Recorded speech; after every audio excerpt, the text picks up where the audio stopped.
Bonjour à tous, bienvenue sur entreprendre.bzh. Nous continuons notre série des 3 questions A. Aujourd'hui, nous allons mettre en avant un collectif solidaire. J'ai avec moi Mathilde Delaham, bonjour. Bonjour. Vous êtes ergonome, vous êtes chef d'entreprise de Perspective Ergo et vous participez à un collectif qui s'appelle Ergonome Solidaire. C'est quoi ce collectif précisément ? Alors, Ergonome Solidaire, c'est un collectif bénévole d'ergonomes. Alors, il faut peut-être déjà que j'explique ce que c'est un ergonome, parce que ce n'est pas extrêmement courant et on n'est pas encore très très connu. Donc, un ergonome, c'est quelqu'un qui intervient en entreprise. Ça, il y en a d'autres. Voilà. On va voir en entreprise pour améliorer à la fois les questions de performance, de santé au travail, de bien-être au travail. Mais notre spécificité, c'est d'aller voir comment le travail se passe en vrai sur le terrain.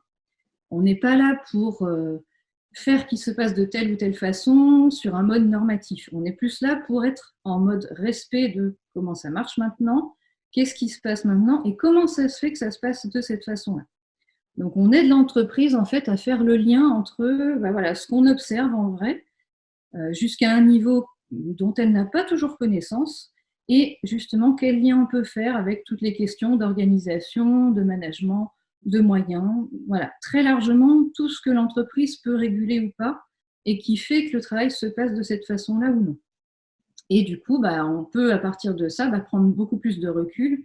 On analyse bien le problème pour que du coup, on puisse aider l'entreprise à trouver des solutions qui sont d'un niveau plus efficace, des actions qui sont forcément concrètes et toujours adaptées au contexte. Il n'y a pas de recette toute faite, quoi. C'est toujours différent, même sur une activité qui serait la même, je ne sais pas, un garagiste, le garagiste X et le garagiste Y, ils ne vont pas exactement être dans le même contexte, les mêmes clients, les mêmes choses, et du coup, les solutions seront différentes.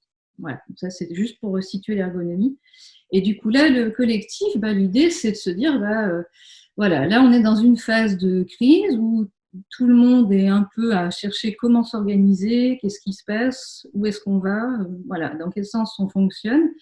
Et puis, nous, on a l'habitude d'être actifs et utiles en entreprise. Et puis, là, on ne peut pas aller sur le terrain. Donc, c'était un peu se dire, comment on peut faire. Et puis, il y a un ergonome parmi nous qui a lancé une idée sur notre liste de diffusion qui s'appelle Ergolist et qui a dit, est-ce qu'on ne ferait pas un numéro gratuit d'appel pour que, au moins, on puisse aider à notre niveau, nous, pendant ce temps-là, pendant ces questionnements-là, pour faire face au Covid-19.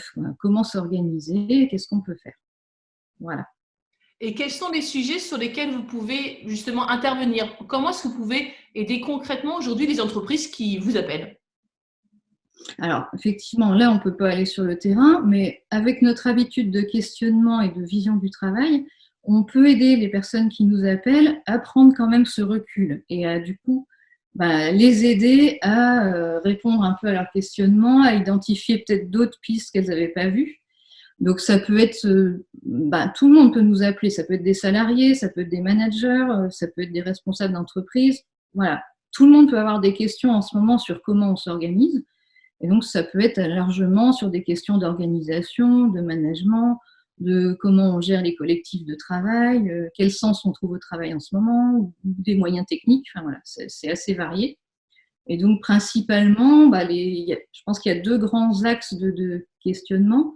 Il y a le côté, le télétravail, qui est en route ou pas. Alors, du coup, qui est en ce moment un mode de télétravail pas du tout prévu, complètement improvisé souvent. Donc, avec des difficultés particulières pour ça. Donc, avec tous les questionnements possibles autour de l'espace de travail qui n'étaient pas prévus non plus. Les technologies de l'information et de la communication qui ne sont pas toujours parfaitement maîtrisées non plus. Et puis, il y en a toujours plein à apprendre. Et voilà. Donc, il y a à la fois l'apprentissage de ça et puis les questions d'usage, comment on régule tout ça pour ne pas non plus être envahi. Il y a la question du management à distance qui n'a rien de simple non plus. C'est pas forcément habituel et ça pose plein de questions. Je me suis noté quelques points là comme ça avant où je me suis dit, les questions, s'organiser en visioconférence, c'est quand même pas encore la même chose qu'une réunion de travail habituelle en présentiel. Déjà, on n'a pas aucun aparté quand c'est en groupe. On ne peut pas du tout faire d'aparté et du coup, il y a toute une partie de communication qui ne peut pas forcément se faire. Et puis, on a sans doute moins de facilité à prendre la parole parce qu'on a toujours peur de se couper. C'est pas très facile. Ça demande d'aller créer des codes, comment faire pour arriver à réguler ça. Donc, il y a tout un gros travail d'animation des collectifs de travail là, pour les managers, entre autres, avec voilà, plein de nouvelles modalités à trouver. Et puis, il y a la question de charge et de temps de travail. Ça, on a eu des questionnements là-dessus. Voilà, le télétravail, c'est pas visible, encore moins que d'habitude. Donc, ça peut aussi être finalement trop envahissant, pas facile de réguler entre les différentes personnes qui se voient pas. Enfin, voilà. Et puis, il y a le côté travail en présentiel, parce qu'il y a ceux qui télétravaillent, puis il y a les autres, qui soit ne peuvent pas télétravailler, ou soit ça s'est trouvé comme ça, et finalement, il y a du travail qui continue en physique, de toute façon. Donc, c'est aussi comment on se réorganise avec les gestes barrières, avec un effectif qui peut être réduit. Donc, voilà, plein de questions d'organisation, de communication, de comment on régule les moyens, comment on manage tout ça. Voilà, je pense que c'est les deux grands champs.